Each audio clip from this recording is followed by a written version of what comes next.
The views and opinions expressed on this program do not necessarily reflect those of the advertisers, owners, or management of Pacific Telestations LLC.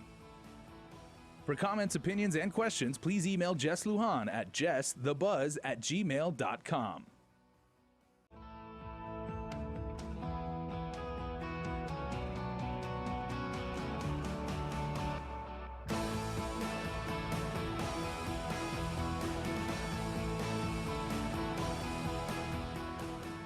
The Buzz with Jess Lujan.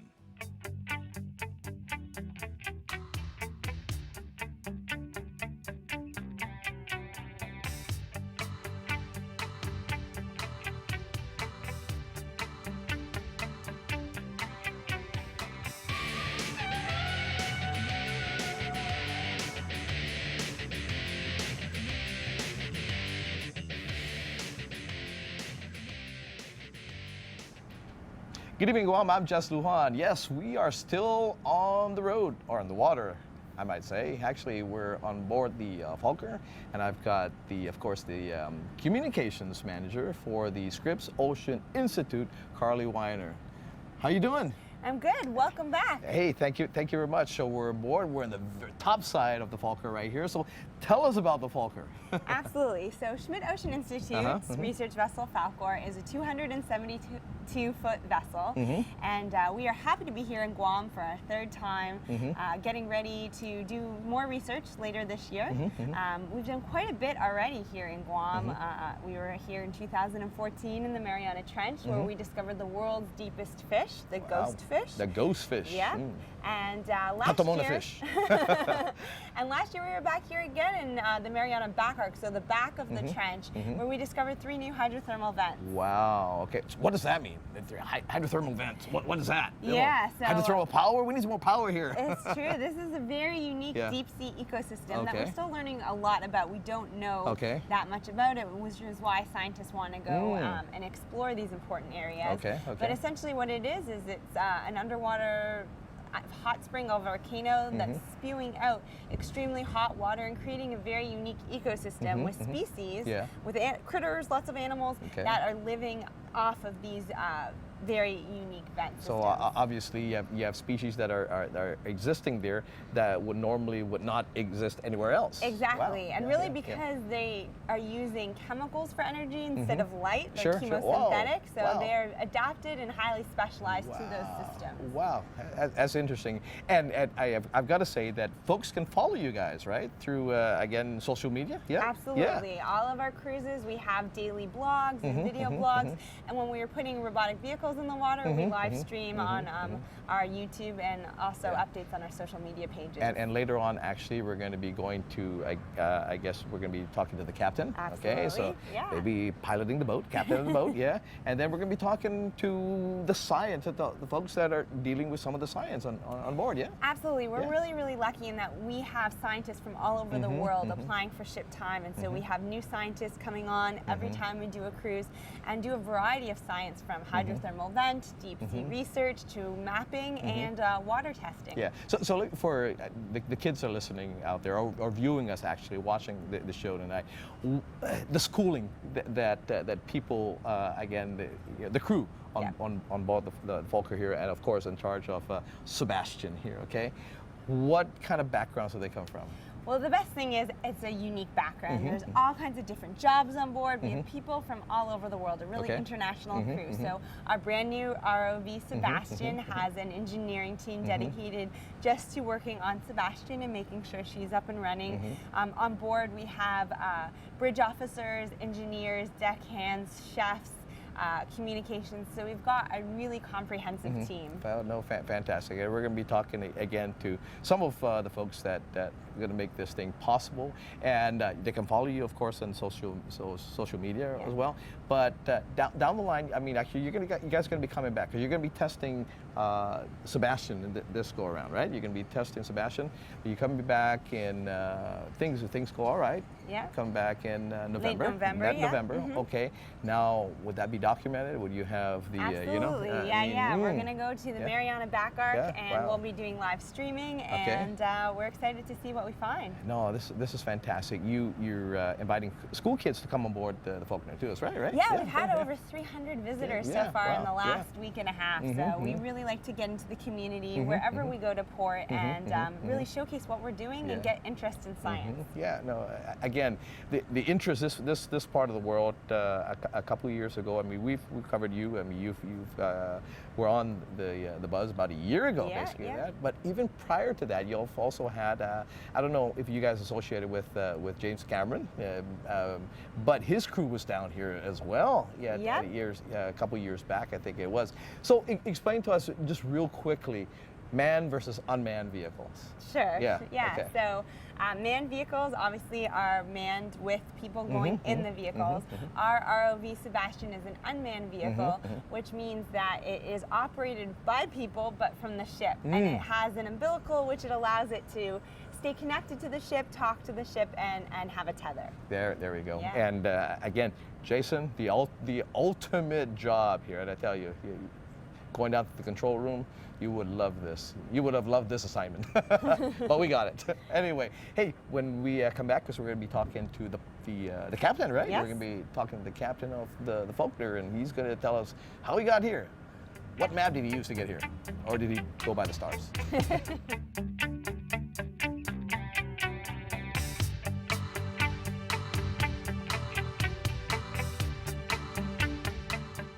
Well, thank you for following us to the bridge. I'm here with Captain Buchner of the Faulkner.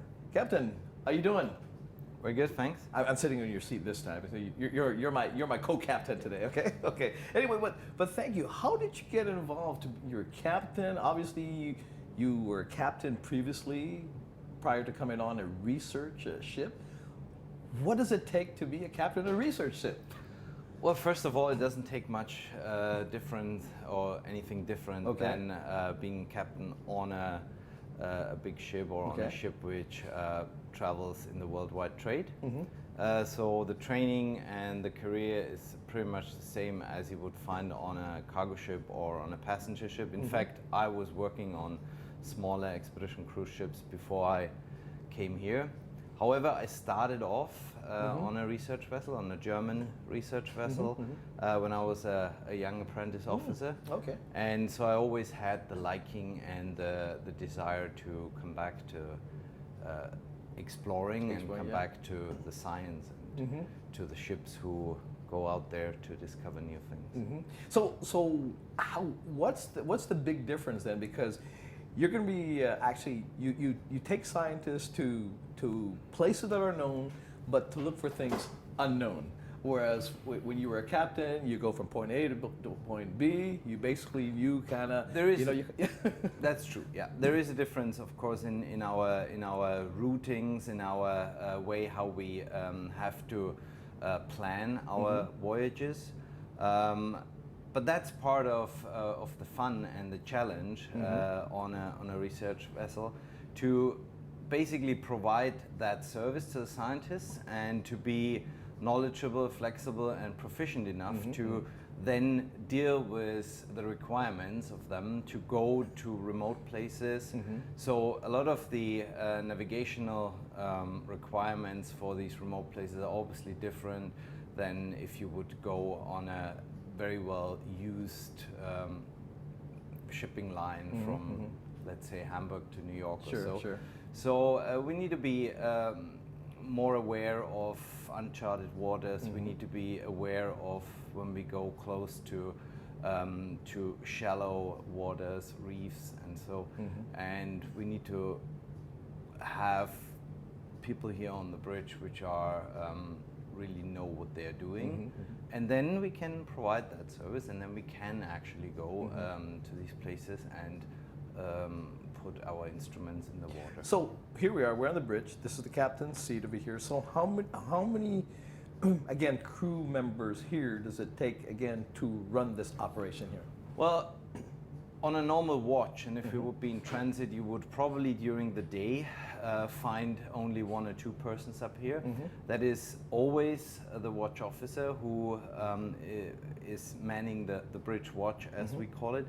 And the bridge is manned 24/7. Okay. So there will be never a situation where you will not have an officer in charge here on the bridge. So there are 3 officers next to me, which will cover these 3 watches, and they get supported by what we call a watchman, which are certified deck personnel who support the officer in dense traffic situations, in the navigation in confined waters. And we can double that up, so on arrival, departures, or in situations where we need more personnel up here, I will come up here on the bridge, and we can also have a wheelsman, which is sometimes required. So between 2 and 5 people, depending on the traffic situation. When I'm looking at the controls here, I mean, I'm looking like, I mean, if someone were to play a video game, it's like you have these joysticks here. And so you can actually, I mean, that's how you drive the ship. Yeah, that's right. I mean, a lot of things these days are obviously automated, the trend in technology goes to make things more comfortable, more easier, especially for the watch officers who have to stand long times up here on the bridge. So most of the time we are on an autopilot. Nevertheless, these are just the modern translations of our very basic navigational instruments, the sea chart, and instruments to determine our position, and that is still our foremost duty here on the bridge, to ensure that the ship is where we think it is. And that makes safe navigation. And therefore we have redundancy, we have systems, but we all also trained in very basic analog system. How long have you been, again, the captain for the Faulkner? I'm with the ship since it was commissioned in 2011. Okay, so you're the first captain. I'm sharing that job with my colleague Heiko Volz, and we both relieve each other back to back. Oh, okay, fantastic. So, first time to Guam? Not the first time. I've been here years ago with an expedition cruise ship, but that was just for a day, so I didn't see much from the island. And over the last 2 years, we called Guam a couple of times. So I fortunately had the opportunity for the one or other outing into the mountains with a mountain bike or. Okay, but you know our waters. At least the deep part of our waters, anyway. And you're going to be back here in November again for the real go at it, right? I mean, with the scientists aboard and all that, right? Yeah. We'll mobilize a cruise with scientists out of here from Guam. Well, Captain, thank you very much. Thank you for sharing and allowing me to sit on this privileged seat here. Thank you very much. You're welcome. And we're going to be talking a little bit more about the sciences involved with the Faulkner and, of course, Sebastian. Follow us.